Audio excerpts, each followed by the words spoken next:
everyone, in this video we're going to be talking about surfaces and area. So let's talk about what we've done previously and then explain what's going to be happening here. So previously we've defined curves in R2 and surfaces in R3 a couple of ways. So we've done this using an explicit form. So explicit form for a curve was just y equals f of x. And then explicit form for a surface was z equals to f of x, y, function of two variables. We also had implicit form. So implicit form, previously we defined curves as, we could say capital F of x, y equals to 0. This is just where y isn't explicitly solved for. Similarly for surfaces, we could say capital F of x, y, z equals 0. And now what we've done for curves in the past as well is parametric vector form. So parametric vector form, and what that looks like for our curves was something like r of t, where this is a vector, and this equals f of t for the I component of your vector, plus we'll say g of t for the j component, and these are for some values of t, we'll just say between a and b.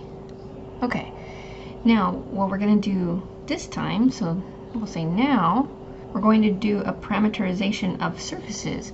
So we're going to be filling out this form for a surface in 3D. So let's go ahead and do that. Alright, so our parameterization of surfaces. First, let's just call our parameters something. So we are going to use the letters U and V. Okay, and so we'll just say that U is going to exist somewhere between A and B. And similarly, V is going to be between some values, we'll call them C and D. Alright, so those are going to be our parameters, and like last time over here the parameter was t, so we're using u and v. Then let's mention the domain for those parameters. So parameter domain, this is like where they can exist, where they live, what values they can take on, and it's just going to be some region, and based on what I just wrote right there, between A and B and C and D. So we'll call that region R, which is pretty much this region here. And then let's do our parametrization. So our parametrization for our surface, it's going to be, instead of just like r of t like last time, now we have r of u and v, so of two variables, this vector function.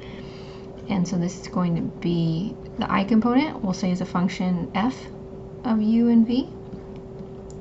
And then the j component, we'll call that g of u and v. And then now we have our third component, we'll call that a function h of u and v. And that's the k component. And so this gives our position on a surface as a vector function. And so let me just mention that x is going to be found from the I component here. So x is f of u and v. Very similarly, y is found from g of uv. And you can guess it, z is going to be h of uv.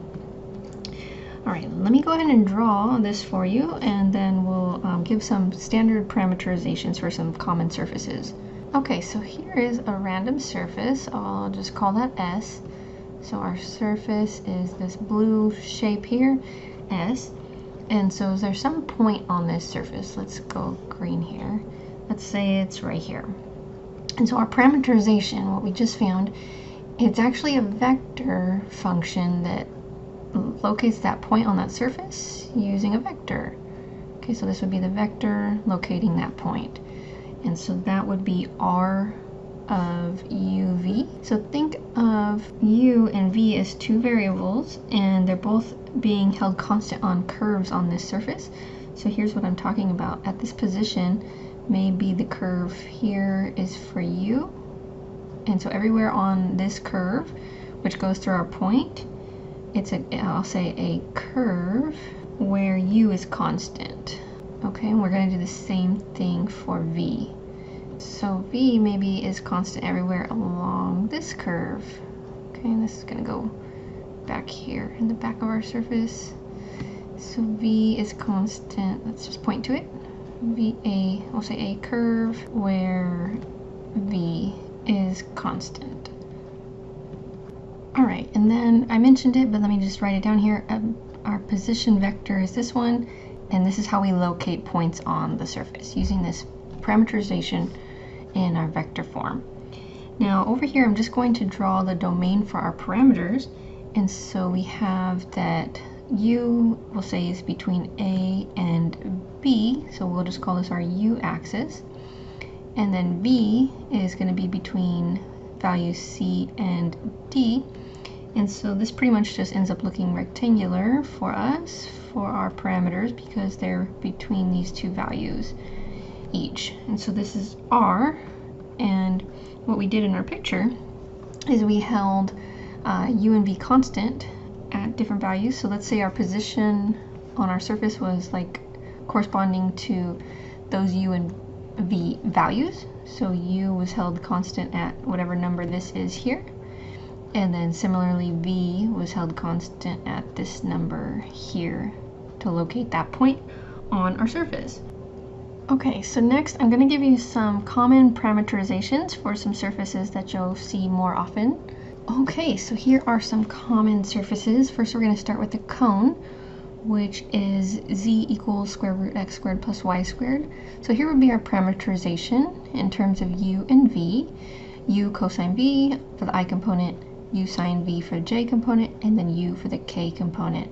Now what I want to do actually is I'm going to go to cylindrical coordinates for this cone, because that'll be more common for what you are going to work with. So we're going to let u equal r, and v is going to be theta. And so let's just rewrite this. So now we have r of, this is the vector r, of little r theta.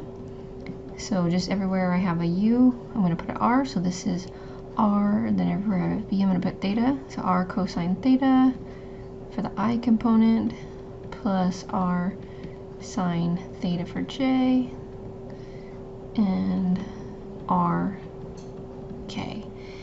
And then let's just put what r and theta would be between for our parameter domain. So r can be anywhere from 0 radius here for this cone to whatever the height of the cone is. So we'll just say r goes from 0 to the height of the cone. And then theta for the whole cone, it could be anywhere from 0 to 2 pi. Alright, so we will most of the time be using this version in cylindrical coordinates. So let's do the next one. So a sphere is also a common surface that we come across. And so we're going to do something very similar, but this time we're going to use spherical coordinates. So I'm going to rewrite this parameterization I have above, and I'm going to just say that u is going to be phi, and v will be theta. And so our parameterization for a sphere could be r of phi theta, and that would just be a sine phi cosine theta for the I component, plus a sine phi sine theta for the j component, plus a cosine phi for the k component.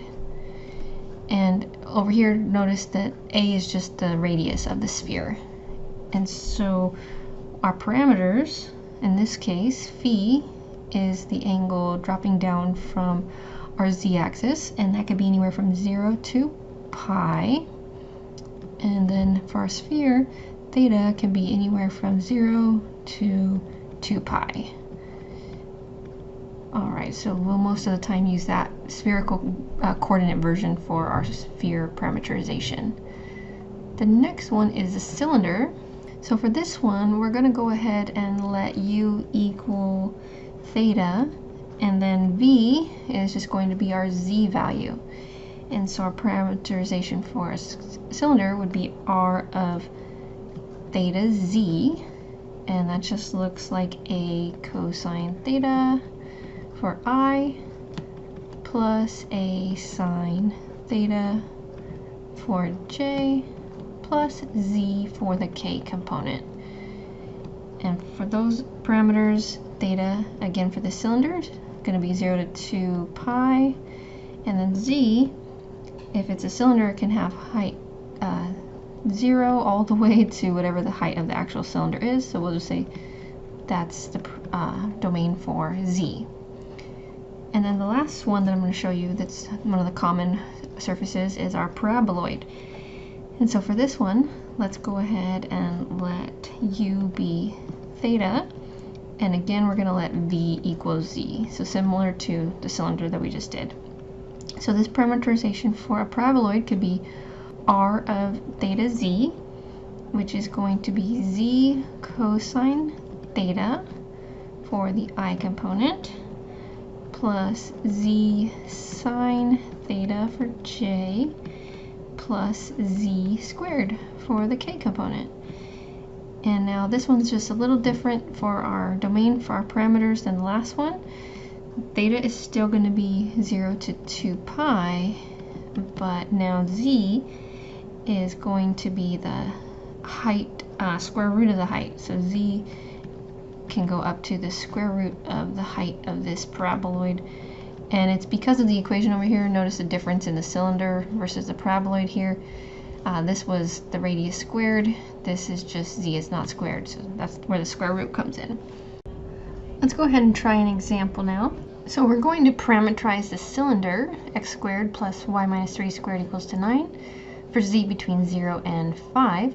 And let's think about what we know. So far, we know from one of two places actually, that x can be written as either r, I'm going to use the letter a instead, cosine theta, y is r or a sine theta, and then z is just z. So that's from knowing cylindrical coordinates, or you could actually just look back here at our parametrization for our cylinder, and this is the x component, the y component, and the z component.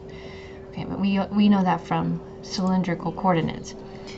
So what we're going to do is we're just going to take a look at our equation here for our cylinder and manipulate it a little bit real quick. So FOIL this part out. So you're going to get y squared minus 6y plus 9 equals to 9.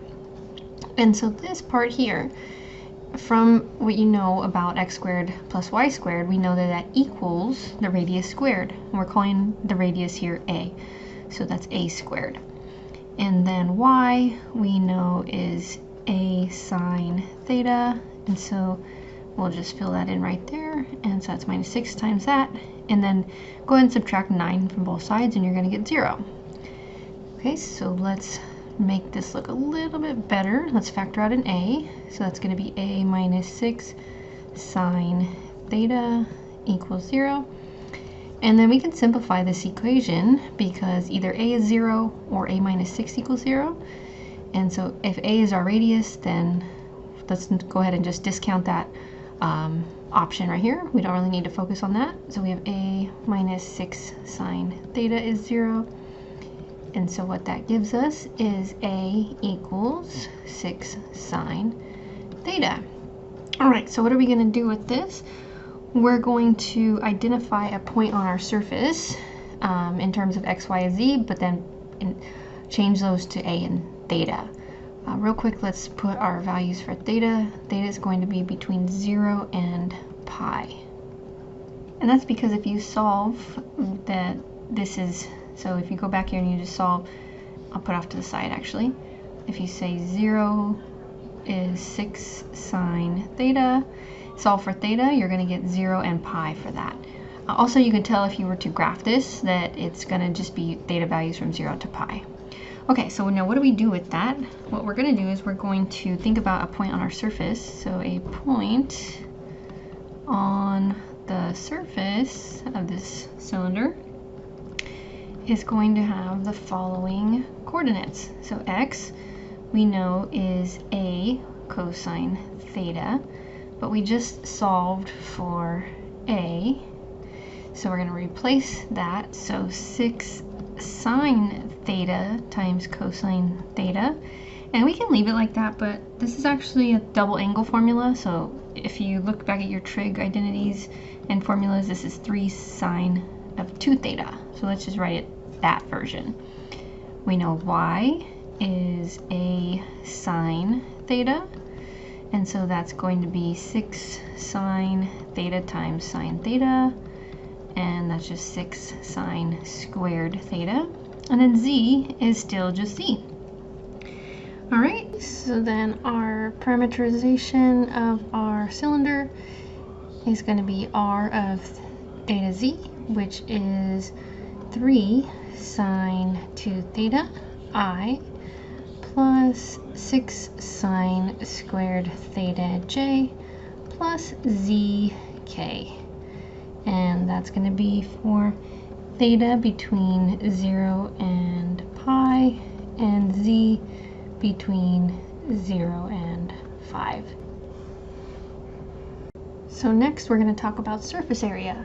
The area of the smooth surface, and we'll define that in just a moment, this is our parametrized version of our surface here. Okay, we talked about that, is the following. So our area, and it's of a surface, so this is technically surface area. It's a double integral over that surface of d sigma. And what d sigma is that is your surface area differential. And so what that ends up looking like here is that this is going to be our double integral. Our limits are a to b on the inner integral and c to d on the outer one. And then d theta, our surface area differential, is actually the following. It's the magnitude of r sub u cross r sub v, which are the partial derivatives, and then du dv. Okay, so real quick, let's just line some things up. This surface area differential is this whole thing here. So these are the same, these are equal. And so let's write this down so you know what this is. So we have the partial derivative here is just the partial derivative of r, your parametrization of your surface, with respect to u. And then r sub b, very similarly, partial derivative of r with respect to v. Okay, so now let's make a note about a smooth surface. So r of uv, the parametrization for our surface, is smooth if the partial derivatives, r sub u and r sub v, are continuous. So continuous, and their cross product is not 0. So when you do the cross product, you don't get 0. And this is going to be on the interior of the parameter domain. So the domain, pretty much right here, of the parameter domain. All right, let's take a look at an example. So we're going to be finding the surface area of the half cylinder with radius 5, where theta is between 0 and pi, and then z is between 0 and 8. Let's draw this really quick. You don't really have to, but I just want you to see what we're working with. So we have a half cylinder, and it's from 0 to pi, so that's that angle there. And then it goes up to 8 for z. So pretty much like this half cylinder, we are finding this surface area. Okay. So the first thing we're going to do is we're going to parameterize our surface in terms of u and v, or we can just jump to theta and z. So we have that our half cylinder is going to be r of theta z equal to, instead of a cosine theta, we're going to say 5 cosine theta for the I component, and then 5 sine theta for the j component. And then z is still just z, Next, what we're going to need in order to compute this is we're going to need the partial derivatives. So partial derivative with respect to u, we're calling that theta. So r sub theta is going to be, just take this derivative where theta is your variable. So we're going to get negative 5 sine theta for our I component plus 5 cosine theta for j, and then we'll just put 0 here because z is not a variable at this moment. We're taking the partial derivative with respect to theta only. So now partial derivative with respect to what was v, but we're calling it z. So this is going to be 0 plus 1k. Then what do we need to do with these? If you go back to our formula here, we need to take the cross product and then the magnitude of the cross product. So let's do the cross product first. So r sub theta cross r sub z. And so that's our 3 by 3 determinant. This is I, j, and k. And so our second row is negative 5 sine theta, 5 cosine theta, and 0. And our third row is 0, 0, and 1. All right, let's go through this real quick. So for the I component, we're going to have 5 cosine theta times 1 minus 0 times 0, and I'll just write out all these steps so you can see them. That's the I component minus the j term. That's going to be negative 5 sine theta times 1 minus 0 times 0. That's for j. And then k is going to be 0, but I'll just write it out. Negative 5 sine theta times 0 minus 5 cosine theta times 0. Okay, so let's simplify what we have there. This is just 5 cosine theta I, and then over here in the middle that's going to be positive 5 sine theta j.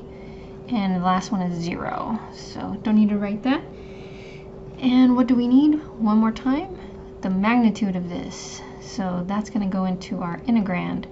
So let's take the magnitude of what we just got. So that's going to be 5 cosine theta squared plus 5 sine theta squared. Technically there's a plus 0 there, don't need that though. So that's going to be 25 times 1, because if you factor out the 25, that's cosine squared plus sine squared, which is your Pythagorean identity, which is 1. So all of that gives us 5.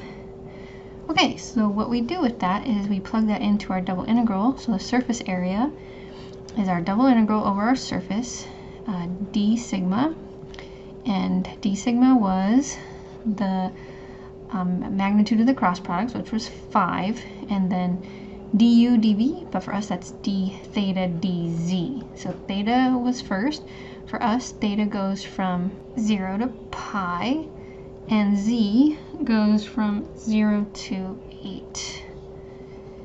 Alright, and so that is our surface area integral, double integrals.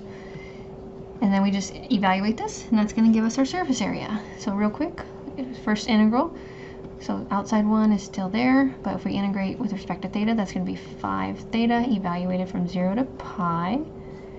There's still a dz in the back here, and then we end up getting, if we just plug in pi, that's 5 pi, and then dz. Okay, so now integrate with respect to z, that's going to be 5 pi z, plugging in 0 and 8. Final answer, 40 pi. That is the surface area of our half cylinder. So now let's talk about implicit surfaces, and then I'll give you one last formula after that for finding this surface area. So implicit surfaces. We have this general format, f of x, y, z equal to 0. So this is just when like z is not explicitly solved for. And so the area of a closed and bounded plane region R, and you can think of that as the shadow of your surface, so I'll say shadow of S, is going to be the following formula. So surface area equals our double integral over that shadow region, R, and the integrand is actually on top of this fraction, the magnitude of the gradient of F over the magnitude of the gradient of F dotted with P, where P is one of our unit coordinate vectors normal to or perpendicular to the region R. So I'll say where P is either the vector I, J, or K, we'll just say normal or perpendicular to our region, our shadow, R. Also, let's mention that because this is going to go in the denominator, this dot product cannot be 0. Alright, so that's going to be our formula. Let's try an example. So let's find the area of the paraboloid x squared plus y squared minus z equals 0 under the plane z equals 4. And so it says area, but we're looking at surface area of this three-dimensional surface. So the plane z equals 4 already is cutting this surface here, and so that's like this top piece. And now we're finding the surface area of this, and so what we need first is to find P. So notice that the shadow of this would be in the xy plane. So this is R. This is our region R, our shadow. And so P, we're going to let P equal K, because K is in perpendicular to R. So because R is in the xy plane, and the K is perpendicular to that. So we'll just say K is perpendicular to R.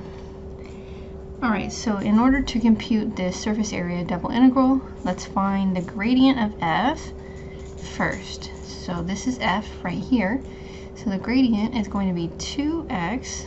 Remember that, just take the partial derivatives with respect to x, y, and z. So 2x for the I component plus 2y for j and minus 1 for k. Then we need the magnitude of this because that's going to be in our numerator. And so the magnitude is going to be square root of 2x squared plus 2y squared plus negative 1 squared, which is square root 4x squared plus 4y squared plus 1. Next, we're going to need the dot product of the gradient of f with p, because that's going to go in our denominator once we find that magnitude. So we're just going to dot those two vectors, and so we have the I components, 2x times 0, and the j components, 2y times 0, and the k components, negative 1 times 1. And just to clarify, that's because right back here, this is the I, j, and k components from f. And then technically, if you write this out for p, this is 0i plus 0j plus 1k. So that's where those values came from. And if we simplify that, that's just negative 1. And so the magnitude of that would be 1. So that, if you just plug that in really quick, negative 1 squared, and the square root equals 1. Alright, so let's put all this together for our integrand. And so our surface area is going to be our double integral over our region R over here. And the integrand in the numerator, we have square root 4x squared plus 4y squared plus 1. On bottom, we just have 1, and this is dA. And so now we're actually going to go ahead and switch to polar coordinates to finish this. So let's switch to polar, it's going to make this integration a lot easier. And that's because our region that we're integrating over R is a nice circle, so let's use polar coordinates. This was going to be x squared plus y squared is less than or equal to 4 in rectangular form, but we'll go ahead and switch everything over to polar. We know that 4, if we factor that out, we're going to get x squared plus y squared plus 1. This in polar form is just our radius squared, or r squared. Our region R, x squared plus y squared is less than or equal to 4. We know that little r, the radius, will go from 0 in that region until 2. And then it's a full circle, so theta would go from 0 to 2 pi. Alright, so let's change our integral here. So now we're going to say our integral, theta goes from 0 to 2 pi, and r goes from 0 to 2, and then our integrand becomes 4r squared plus 1, and we are switching to polar, so now we have r dr d theta. Okay, so we'll just go ahead and integrate this real quick, and let's use substitution. So let's go ahead and let u equal our 4r squared plus 1, because then du is going to be 8r dr, so that's going to be square root u, and then we're going to have a 1/8, so let me actually bring that out front, so 1/8 there, and then that's just going to be du, and we can rewrite that 1/8 integral, that's going to be u to the 1/2, it's at 1/2, and so that's just 1/8 u to the 3/2 times 2/3. Okay, now let me go ahead and switch back to r. So that's, if we simplify that fraction, 1/8 times 2/3, that's going to be 1/12, and then u was actually 4r squared plus 1, and 3/2 power is a square root to the 3rd power. Okay, so I just resubstituted in terms of r, so I can plug in my limits of integration. So if we plug in 2 and simplify, and then plug in 0 and simplify, we're going to end up getting square root 17 cubed minus 1 all over 12. Okay, and so that was our inner integral, so let's just keep going one more step, and let's factor that 1/12 out and say that this is the integral from 0 to 2 pi, and square root 17 cubed is 17 times square root 17 minus 1, and integrate with respect to theta. So we have 1/12 17 square root 17 minus 1 times theta from 0 to 2 pi. Okay, final answer. We're going to get pi over 6 if you simplify 2 pi over 12, and then 17 square root 17 minus 1. So that is our surface area for this paraboloid. Now the last thing I want to talk about is a formula for our surface area, and it kind of came up in this problem, this example, so this is just the last formula for you. So for a graph, z equals f of xy over a region R, this is like our last example, in the xy plane, then the following is going to be a nice surface area formula for us. So surface area is our double integral over R, and then the integrand is just square root of partial derivative of our function with respect to x squared plus the partial derivative with respect to y squared plus 1 dx dy. Alright, so that is another version of our surface area formula for the case where z is given as a function of x and y, and we're integrating over a region in the xy planes. If you look back at our example, this is what we had. The partial derivative back here, the partial derivatives with respect to x and y, squared them right here. We ended up getting a +1 here, and that was over 1, so we didn't need to keep that denominator, and it was exactly this formula. Okay, so you can use that formula if it applies to your surface. So that's it for this one. Thanks for watching.